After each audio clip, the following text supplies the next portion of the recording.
नमस्कार। अजय चतुर्वेदी। बात पहलगाम से जो शुरू हुई थी, जिसमें कि 26 बेगुनाह निहत्थे भारतीय पर्यटकों को आतंकियों ने मौत के घाट सुला दिया। उसके बाद से पूरा देश मर्माहत था, आक्रोशित था। प्रधानमंत्री नरेंद्र मोदी ने मधुबनी की सभा में देश की जनता को आश्वस्त किया था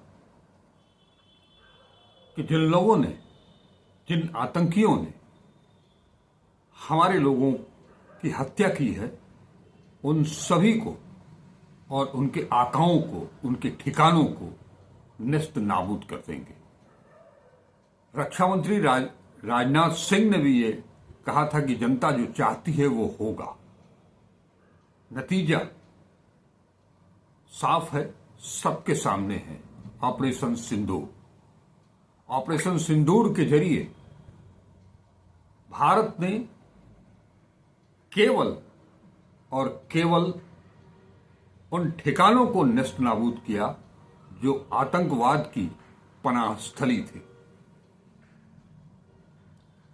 जिन लोगों को पाकिस्तान अपना नागरिक बता रहा था और जिनके सम्मान में बाकायदे उनको बता रहा था कि हमारे नागरिकों को मार गिराया गया है, भारतीय सेना ने हमारे नागरिकों पर हमला किया है, उसका भी खुलासा कर दिया सेना ने। सेना की ब्रीफिंग में वो तस्वीरें भी दिखा दी गई कि वो कौन थे। वो सब के सब आतंकवादी थे।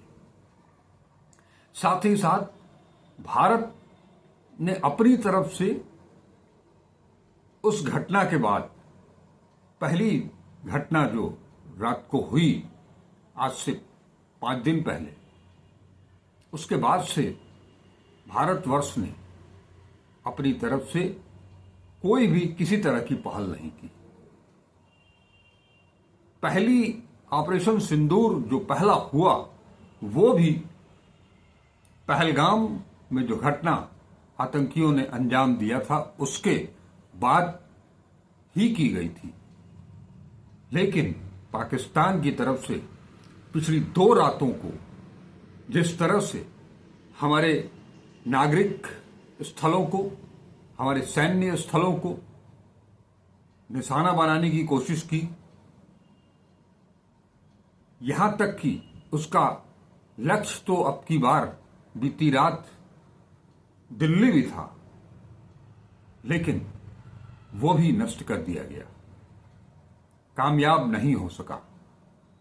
सिरसा में पाकिस्तान की तरफ से अनेक झूठ भी बोले गए, अपनी वाहवाही लूटने के लिए, अपनी जनता को ये समझाने के लिए कि पाकिस्तान कहीं से कमजोर नहीं है। लेकिन उसने साथ ही साथ कश्मीर के से लेकर के पंजाब, राजस्थान और गुजरात तक को अपने निशाने पर लिया। उसे भी भारतीय सेना ने काफी हद तक नेस्त नाबूद किया। उनके इरादों को, उनके नापाक इरादों को सफल नहीं होने दिया। इस बीच एक बड़ी घटना हुई। इस अघोषित युद्ध जो कि हमारे ऊपर थोपा गया है, हमारी तरफ से इसका कोई इस तरह की कोई पहल नहीं हुई है। ऐसे में पाकिस्तान ने IMF, इंटरनेशनल मॉनिटरिंग फंड से उसे $2.3 बिलियन लोन लिया। इसमें से $1 बिलियन उसे तत्काल मिलने वाला है। भारत ने इसका विरोध किया और वॉकआउट किया बैठक से, लेकिन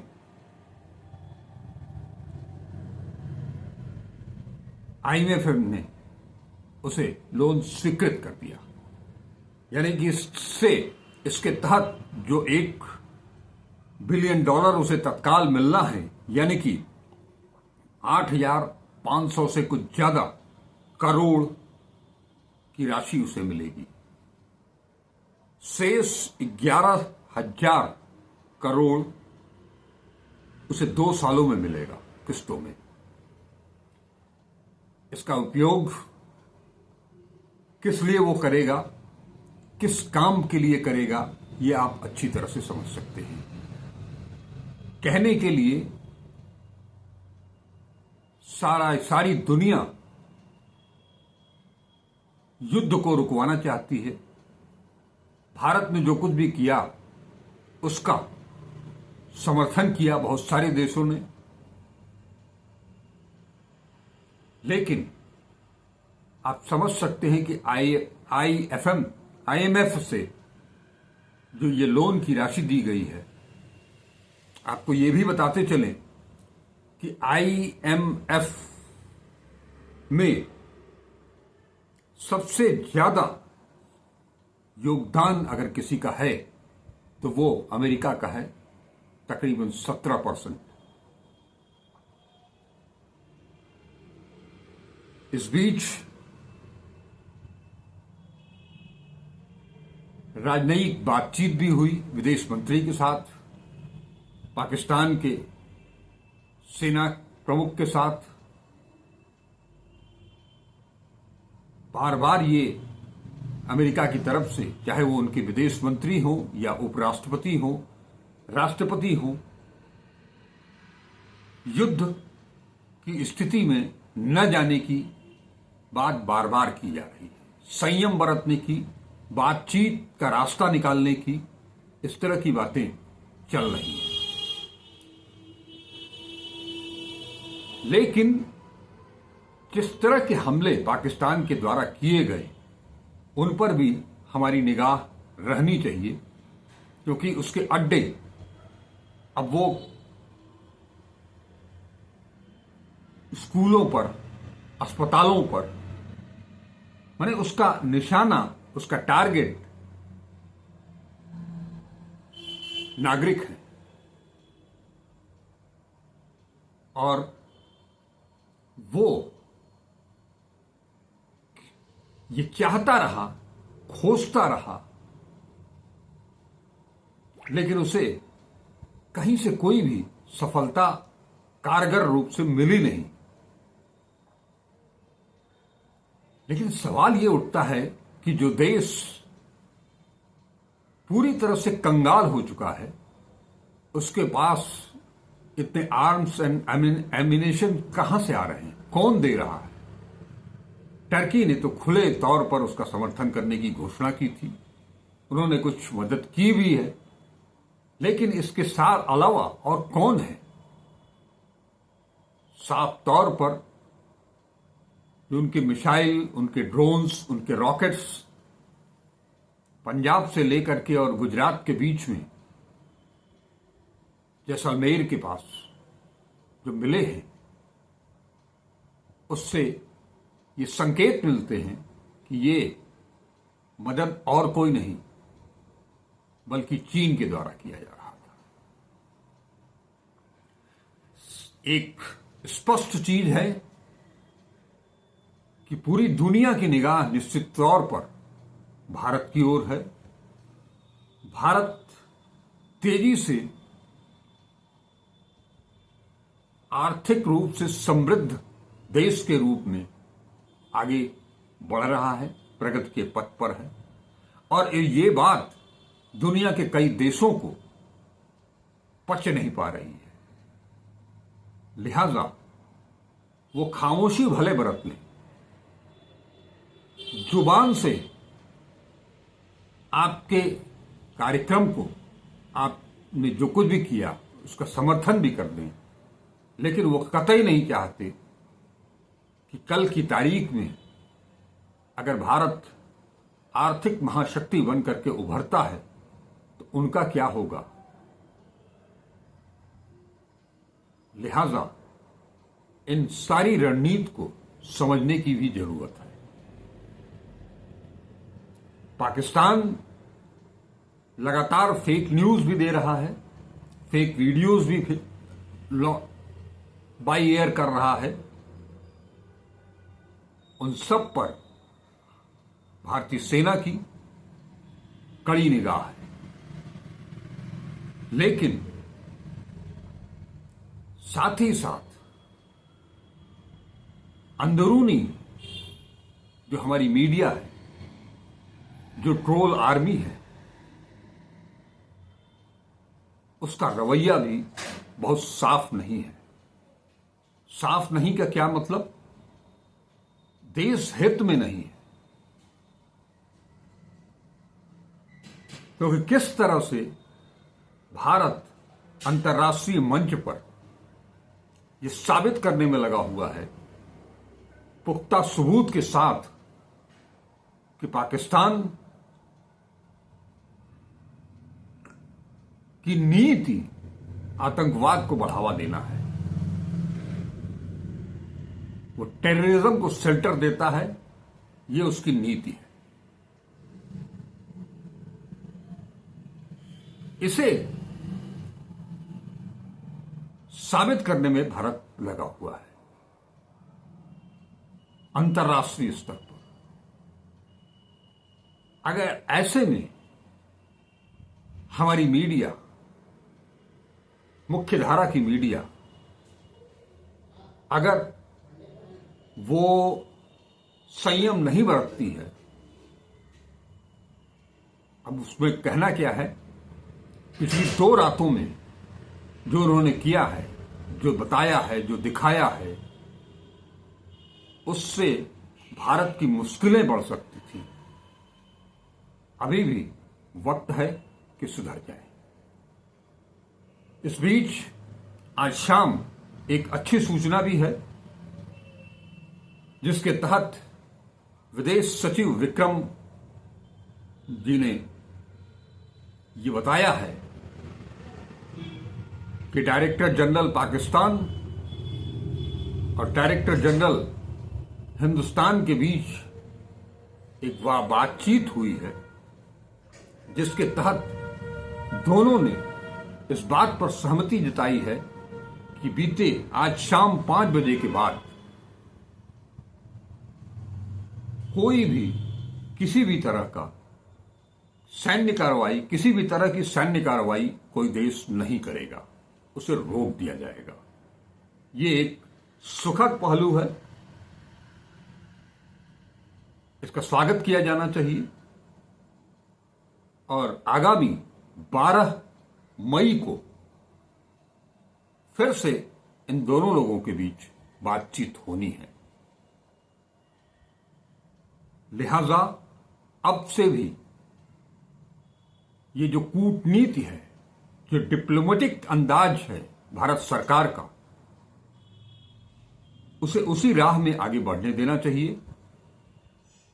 उसमें किसी तरह की हमारी तरफ से ये कोशिश होनी चाहिए, मीडिया की तरफ से, राजनीतिक दलों की तरफ से। यहां हम राजनीतिक दलों की बात कर रहे हैं तो एक चीज तो स्पष्ट है, आप सभी अवगत हैं कि पूरा का पूरा विपक्ष सरकार के साथ है, सेना के समर्थन में खड़ा है। यहां तक कि जब दूसरी सर्वदलीय बैठक के बाद कांग्रेस नेता मल्लिकार्जुन खड़गे और राहुल गांधी पहुंचे थे और मीडिया ने उनसे जानने की कोशिश की कि मीटिंग में क्या हुआ, राहुल गांधी ने और मल्लिकार्जुन खड़गे साहब ने स्पष्ट कर दिया था, साफ तौर पर कह दिया था कि मीटिंग में चर्चा बहुत कुछ हुई है, लेकिन वो अति गोपनीय है, जिसका खुलासा नहीं किया जा सकता। बावजूद इसके बीजेपी के हैंडल से एक्स पर जो पोस्ट किए जा रहे हैं, जिसमें मनमोहन सिंह के कार्यकाल की कुछ घटनाएं वो वीडियो दिखाए जा रहे हैं। सरकारी चैनल दूरदर्शन की तरफ से उनके एक एंकर कांग्रेस अध्यक्ष मल्लिकार्जुन खड़गे को गद्दार बताते हैं। इन सब चीजों को रोकना होगा, तभी वो डिप्लोमेटिक एक्शन जो भारत सरकार ले रही है, जिसके लिए हमारे विदेश मंत्री, हमारे रक्षा मंत्री, हमारे प्रधानमंत्री, हमारे गृह मंत्री सब लोग लगे हुए हैं, पूरी सेना लगी हुई है। पिछले वीडियो में मैंने आपको दिखाया कि किस तरह से सेना के लोग कुछ भी जो भी जानकारी दे रहे हैं कितने संयमित होकर के दे रहे हैं, किस भाषा का प्रयोग कर रहे हैं, उनकी भाव भंगिमा क्या रहती है। ये उदाहरण के तौर पर नजीर पेश करने के लिए वो वीडियो मैंने आप सबके सामने पेश किया था। लेकिन चलते चलाते आज शाम 3:30 बजे के करीब जो दोनों देशों के डायरेक्टर जनरल्स के बीच में बातचीत हुई है, हम यही चाहेंगे, ऊपर वाले से यही अपेक्षा करें, आशा करेंगे, उम्मीद करेंगे, ये कामना करेंगे कि ये जो बातचीत हुई है वो सतह पर आए, क्योंकि युद्ध बहुत खतरनाक चीज है और अंतर्राष्ट्रीय स्तर पर आज की तारीख में कोई भी ऐसा देश नहीं बचा है जो इन दोनों के बीच में मध्यस्थता कर सके और अपनी पूरी ताकत के साथ ये बता सके कि युद्ध को तत्काल प्रभाव से बंद करें। लिहाजा दुनिया बार बार यही कह रही है कि आपस में बात करके, सुलह करके इसे तत्काल प्रभाव से बंद किया जाए, शांति का रास्ता खोजा जाए। उस दिशा में अगर ये पहल हुई है तो इसका स्वागत किया जाना चाहिए। विक्रम मिस्री साहब ने जो जानकारी दी है वो कम से कम भारतीयों के लिए एक सुखद और एक अच्छी खबर है। हम लोग उम्मीद करते हैं कि आज रात पाकिस्तान की तरफ से भी उनके डायरेक्टर जनरल ने जो वादा किया है उसका पालन किया जाए। नमस्कार, अजय चतुर्वेदी।